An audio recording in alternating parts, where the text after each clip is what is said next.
Saudari-saudara sebangsa dan setanah air, hari Selasa tanggal 21 Juli yang baru lalu, jagat internet dihebohkan oleh poster klepon tidak islami. Disebutkan, yuk tinggalkan jajanan yang tidak islami dengan cara membeli jajanan islami aneka kurma yang tersedia di toko syariah kami.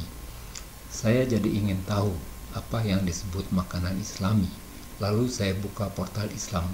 Ada tulisan berjudul Pola Makanan Sehat yang Islami, ditulis oleh Dr.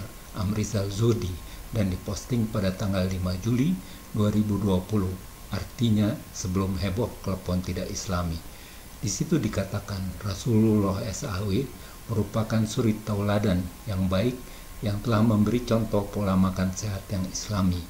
Menurut penjelasan sebuah hadis, memakan kurma sebanyak 7 butir sehari bisa menjauhkan seseorang dari penyakit dan juga sihir. Kita perlu bertanya, mengapa Muhammad tidak menjadikan klepon sebagai makanan yang islami? Jawabnya sederhana, sebab di Arab tidak ada klepon. Kita tanya lagi, mengapa kurma yang ditonjolkan sebagai makanan islami, bukan buah yang lain? Jawabnya juga sederhana, karena kurma yang dipilih Muhammad sesuai dengan seleranya. Perhatikan lebih jauh apa yang disebut hidup islami. Ternyata bukan hanya apa yang dimakan oleh Muhammad, tapi juga banyak aspek kehidupan lainnya. Lihat Muslim yang berjenggot. Mereka meniru cara Muhammad berjenggot. Artinya, gaya hidup Muhammad dijadikan patokan sebagai hidup yang islami. Jika kita mengacu pada kegunaan makanan untuk tubuh yang sehat, makanan harus dibedakan antara makanan yang layak konsumsi dan makanan yang tidak layak konsumsi. Negara melalui Badan Pengawasan Obat dan Makanan menentukan mana saja makanan yang layak konsumsi dan jumlahnya banyak. Di antara makanan yang layak konsumsi, orang boleh memilih makanan yang disukainya. Artinya, negara memberi panduan hidup sehat dengan menentukan makanan yang layak konsumsi dan masyarakat mempunyai kebebasan memilih makanan dari makanan yang layak konsumsi sesuai dengan selera dan kemampuan keuangannya. Pada dasarnya, agama mengajarkan pedoman hidup baik yang dapat diamalkan di budaya mana saja dan pada zaman kapan saja. Kita ambil contoh, hukum karma yang mengajarkan bahwa setiap perbuatan akan ada akibatnya, tanpa memberi perincian perbuatan apa saja yang boleh dilakukan dan yang tidak boleh dilakukan. Sebab pilihan ada pada pribadi masing-masing, sesuai dengan hukum dan budaya di mana orang itu hidup, dan juga sesuai pilihan si pelaku. Orang Eropa tidak makan jeroan, tapi orang Indonesia banyak yang suka jeroan.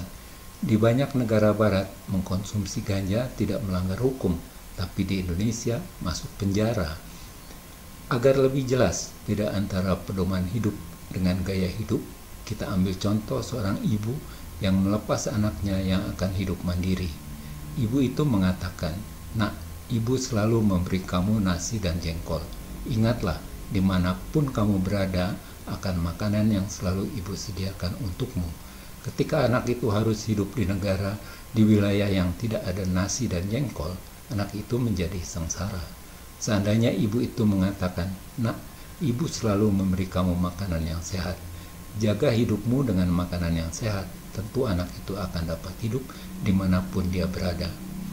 Heboh klepon membuka mata masyarakat bahwa Islam tidak mengajarkan pedoman hidup yang baik, melainkan mengajarkan sejumlah aturan hidup yang telah dicontohkan oleh Muhammad pada zaman 1400 tahun yang lalu.